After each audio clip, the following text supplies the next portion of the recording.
कांग्रेस का वो नेता जो पहले सांसद से जज बना और फिर से सांसद बन गया। बहरूल इस्लाम और नेहरू इंदिरा की अजब सियासत की गजब कहानी।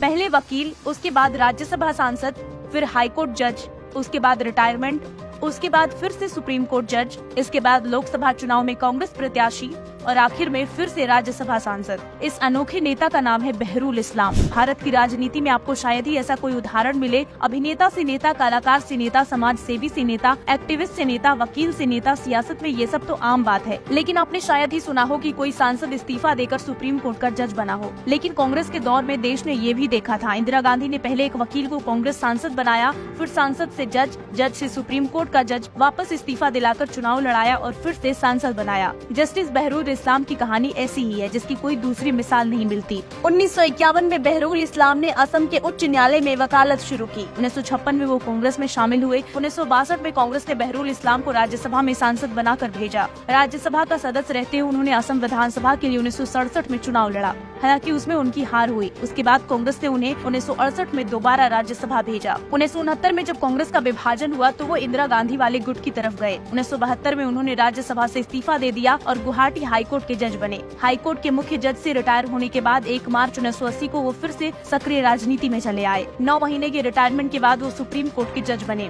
1 मार्च 1980 को वो रिटायर हो गए थे। उस समय इंदिरा गांधी वापस सत्ता में आई थी, वो प्रधानमंत्री थी। इंदिरा गांधी ने हाईकोर्ट के जज के रूप में रिटायर होने के 9 महीने बाद फिर से उन्हें सुप्रीम कोर्ट का जज बनाया। उन्हें 4 दिसंबर 1980 को सुप्रीम कोर्ट में जज के तौर पर नियुक्त किया गया था। हालांकि एक रिटायर्ड जज का इस तरह से फिर से जज बनाने का फैसला काफी अजीब और अद्वितीय भी था, क्योंकि आम तौर पर एक रिटायर्ड जज को सुप्रीम कोर्ट में नियुक्त नहीं किया गया था और आगे वे केवल 15 महीनों के बाद रिटायर हो सकते थे। सुप्रीम कोर्ट से रिटायर होने के 1 महीने पहले उन्होंने 12 जनवरी 1983 को इस्तीफा दे दिया। इस दौरान बहरूल इस्लाम ने अर्बन कोऑपरेटिव बैंक घोटाले में बिहार के तत्कालीन मुख्यमंत्री और कांग्रेस नेता जगन्नाथ मिश्रा को फर्जीवाड़े और आपराधिक साजिश के आरोपों से बरी कर दिया था। इसके बाद इंदिरा गांधी ने बहरूल इस्लाम को लोकसभा चुनाव लड़ाने की तैयारी की। कांग्रेस ने उन्हें असम के बारपेटा से अपना प्रत्याशी बनाया। हालांकि असम में आंदोलन के कारण चुनाव नहीं हो सके, लेकिन कांग्रेस बहरूल इस्लाम को किसी भी तरह संसद पहुंचाना चाहती थी, तो इंदिरा गांधी ने बहरूल इस्लाम को जून 1983 में तीसरी बार राज्यसभा सांसद बना दिया। इमरजेंसी लगाने वाली इंदिरा गांधी और कांग्रेस की सरकारों के पन्ने पलटेंगे तो ऐसे न जाने कितने किस्से मिलेंगे, जिन्हें सुनकर आपको लगेगा कि इतना कुछ करने वाली पार्टी आज की पारदर्शी सिस्टम पर सवाल उठा रही है।